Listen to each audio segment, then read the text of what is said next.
Olá, tudo bem? Eu sou o Fábio Costa. Esse é mais um Vale a Pena, a nova série dos seus conteúdos audiovisuais aqui do Observatório da Televisão, do canal no YouTube e também na sua plataforma de podcast preferida para você acompanhar quando não conseguir ver os vídeos. Nosso homenageado nesta semana no Vale a Pena é Gilberto Braga, que nessa sexta-feira, dia 1º de novembro, completa 74 anos de idade. Ele nasceu, portanto, em 1945. Né? Gilberto Braga ingressou na televisão na década de 70, mais precisamente em 1973, depois de dar aulas por alguns anos de francês, né? Deu aulas na Aliança Francesa e trabalhava como crítico de cinema e de teatro no jornal o Globo. Mas ele desejava escrever para a televisão e estreou como autor de televisão num programa da TV Globo chamado Caso Especial, que existiu ao longo de toda a década de 70 e 80 e depois também com outras nomenclaturas, né?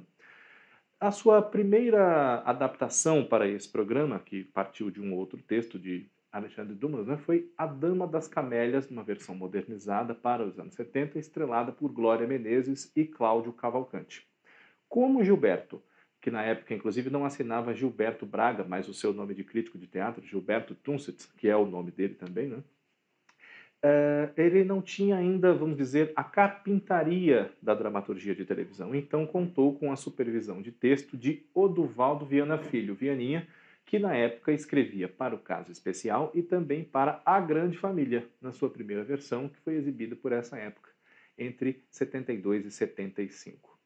Depois de alguns trabalhos para o Caso Especial, né, também podemos destacar As Praias Desertas, que foi inspirado na canção gravada por Elisete Cardoso, né, e que depois foi aproveitada por Gilberto em trilha sonora de um trabalho seu. Né. Sua primeira telenovela foi às 7 da noite, sempre na TV Globo, né? Gilberto nunca escreveu para outra emissora, em parceria com um autor também que não é tão mais velho do que ele, mas já era mais experiente em televisão, Lauro César Muniz. Os dois foram unidos pela emissora para escrever a novela das sete chamada Corrida do Ouro, exibida em 1974. Mas, a partir de certa altura da história, Lauro deixou o projeto porque ele foi se dedicar àquela que seria então a próxima novela das 8 da emissora, Escalada, e Gilberto seguiu sozinho. Mas ele se sentia um pouco inseguro em relação a como manter a expectativa do público em relação a uma história por várias semanas e vários meses. Tinha problemas, vamos dizer assim, de ansiedade ao lidar com esse problema, que ele se via com um problema nas mãos, não é? E recorreu a Daniel Filho, que era o supervisor do núcleo, queria deixar o projeto, pediu ajuda, teve ajuda de Janete Claire, que já era também uma autora veterana de rádio e de televisão, e conseguiu levar a Corrida do Ouro a cabo até o final. Em seguida, foi ele designado pelo diretor do Núcleo das 6 horas, Erval Rossano, para fazer adaptações de romances clássicos da nossa literatura. O primeiro deles foi Helena de Machado de Assis, que inaugurou o ciclo contínuo das novelas das 6 como nós conhecemos. Né? Durante alguns anos, todas as novelas foram como Helena, baseadas em textos clássicos da literatura ou do teatro brasileiros, né? E, na ocasião, com Lúcia Alves e Osmar Prado nos papéis centrais, Helena teve só 20 capítulos. Em seguida, a nova novela de Gilberto Braga já foi colorida, sua primeira novela colorida, e a primeira novela colorida também do Horário das 6, uma adaptação da obra de José de Alencar, Senhora, com Norma Blum e Cláudio Marzo. As duas novelas fizeram bastante sucesso, foram conquistando um público de dramaturgia para a emissora naquele horário e, por essa razão, a sua grande capacidade de bem adaptar esses clássicos para a telenovela foi deixando Gilberto de prova em prova nesse horário. Depois de Senhora, ele fez outro trabalho de grande sucesso, um dos maiores sucessos da história da TV Globo, Escrava Isaura, a partir da obra de Bernardo Guimarães. Uma nova adaptação do romance foi feita quase 30 anos depois pela Record TV, nós podemos acompanhá-la agora em reprise, né? Com texto de Tiago Santiago e Ana Maria Nunes. E depois de Escrava Isaura, que foi feita com Lucélia Santos e Rubens de Falco nos dois principais papéis, né? Gilberto fez aquela que seria sua última adaptação naquele ciclo para novelas das 6, Dona Xepa, que partia de um texto de teatro do autor Pedro Bloch, que já havia feito muito sucesso nos palcos e no cinema, com a atriz Alda Garrido no papel principal, e na televisão teve em Yara Cortes a sua intérprete, né? E os outros dois personagens muito importantes na história são os dois filhos da Dona Xepa, Rosália e Edson, que eram, na ocasião, interpretados por Nívia Maria e Reinaldo Gonzaga. Em seguida, depois de todos esses sucessos e também de ter escrito a novela Bravo, quando Janete Claire deixou-a para se dedicar ao Horário das 8 com Pecado Capital, no final de 75, Gilberto Braga se credibilizou, digamos assim, junto à emissora para ser lançado como um valor novo do Horário das 8, que já tinha, além da própria Janete Claire, Lauro César Muniz. Assim, em 1978, ele escreveu a primeira de uma série de novelas sempre para esse horário, Dancing Days, que foi um grande sucesso mesmo, assim, que hoje, mais de 40 anos depois, né, quase 42 já, às vezes a gente não tem a real dimensão de quem viveu aquela época e presenciou, mas Dancing Days foi um dos maiores fenômenos de repercussão das novelas das 8 da TV Globo em todos os tempos, né, com Sônia Braga, Joana Fon, Glória Pires, Antônio Fagundes, Lauro Corona, Beatriz Segal, Cláudio Correia e Castro. E a novela marcou a carreira de Gilberto como um autor de sucesso também de histórias modernas, né, passadas no tempo atual, e um autor com quem a emissora poderia contar para a novela das 8. Depois de Dancing Days vieram Água Viva, em 1980, Brilhante, em 81, Louco Amor, em 83, Corpo a Corpo, entre 84 e 85, que o próprio Gilberto considera um dos seus melhores trabalhos, mas que não é tão lembrado, né? E é verdade, acabou sendo suplantado por outros títulos da mesma época do próprio autor ou não, né? E em 1986 ele escreveu a sua primeira minissérie, Anos Dourados, dirigida por Roberto Talma, que teve 20 capítulos, e também foi uma das minisséries mais vistas do gênero na grade da emissora. Lançou Felipe Camargo como protagonista e também no seu primeiro trabalho em televisão. Malu Mader fez sua primeira protagonista ali também, e grandes destaques num elenco composto de talentos como Yara Amaral, Milton Moraes, Cláudio Correia Castro, Bete Faria, num grande momento também, Nívia Maria, José de Abreu, enfim, né? Pela mesma época, logo em seguida, ele adaptou O Primo Basílio, um grande clássico da literatura de língua portuguesa, né, de Eça de Queiroz, que na ocasião teve Julia Gunn, Tony Ramos, Marília Pêra e Marcos Paulo nos 4 papéis centrais da história, né, que se passa no século XIX, trata de um adultério que não consegue ser encoberto como poderia por conta de uma chantagem da empregada cansada de humilhações e de uma vida de sacrifício, né? A Juliana, que era o papel da Marília.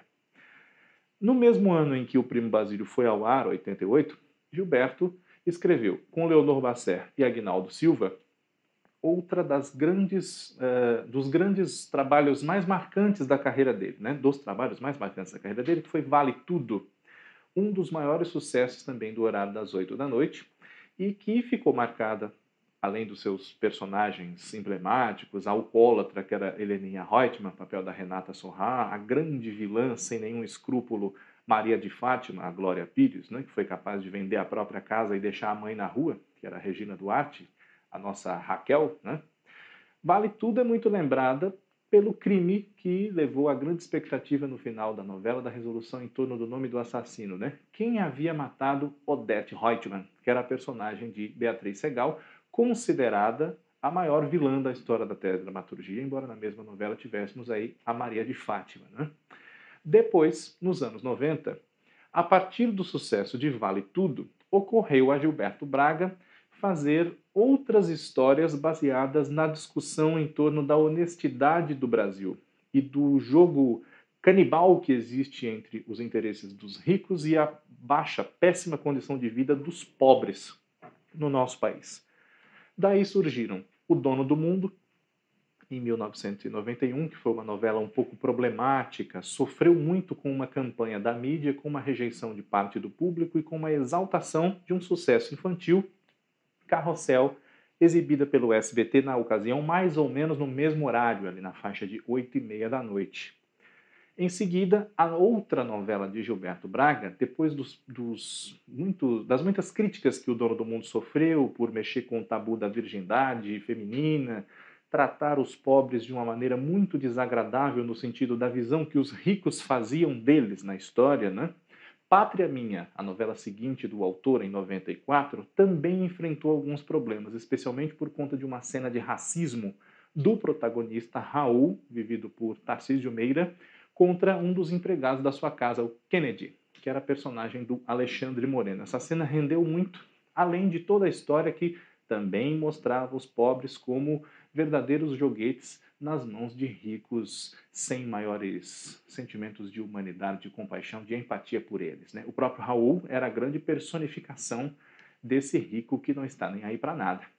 Embora, ao longo da novela, claro, ele acabe tendo que se redimir, não só porque essa é uma expectativa do público, mas também porque, vamos dizer assim, que acabou sendo necessário para que o final fosse do agrado dos telespectadores que acompanharam a novela, tumultuada também por crises de bastidores entre os então casados Vera Fischer e Felipe Camargo. Mas essa é uma história que fica para uma outra vez. Depois de Pátria Minha, Gilberto Braga só voltaria a escrever novelas em 1999, no horário das 6, uma história de época com uma produção muito requintada chamada Força de um Desejo, em parceria com Alcides Nogueira, estrelada por Malu Mader, Fábio Assunção e Reginaldo Faria. Depois dela, e na mesma época, um pouco antes, escreveu a minissérie Labirinto. Depois dela, Gilberto voltou ao horário das 8, em 2003, e fez, até aqui, 4 novelas nesse horário. Celebridade, um grande sucesso, entre 2003 e 2004, Paraíso Tropical, em 2007, Insensato Coração, em 2011, e Babilônia, que não fez sucesso, né? Até certo ponto é uma história injustiçada por muitos motivos, que foi ao ar em 2015. De Paraíso Tropical a Babilônia, todas elas têm a parceria como autor de Ricardo Linhares, e nessa última também João Ximenes Braga. Nesse meio tempo, Gilberto Braga ainda foi supervisor da novela vencedora do Emmy, Lado a Lado, que é de João Ximenes Braga e Cláudia Lage, né? E foi produtor musical de algumas minisséries, além da sua própria Anos Dourados, de Ae Urca, exibida em 1990, um dos maiores valores da nossa dramaturgia, que conseguiu traduzir o modo de ser da elite carioca, principalmente, claro, mas também criou personagens mais pobres, com um modo de vida diferente daquele que ele estava acostumado a retratar e no meio do qual chegou a ter conhecimento de fato antes até de ser autor de televisão. Também criou personagens pobres muito fortes, personagens com um sentimento de moral e uma visão de país bastante elevados e que ajudaram as histórias das quais eles faziam parte a gerar discussões e marcar na memória afetiva de nós, telespectadores, né? Gilberto Braga deve voltar em breve, no ano que vem, com uma adaptação da Feira das Vaidades de William Thackeray para o horário das 6 horas. Parece que vai ser uma novela curtinha, de uns 100 capítulos. É bom, né? Já são quase 5 anos sem trabalhos dele na televisão inéditos, e é sempre bom acompanhar este que é um dos maiores dramaturgos, teledramaturgos da nossa TV, que escreveu todos esses sucessos e já tem o seu nome marcado. Vale a pena relembrar sempre uma carreira como a dele. Na próxima semana nós temos um novo encontro. Inscreva-se aqui no canal se você não fez isso ainda. Um abraço. Tchau, tchau.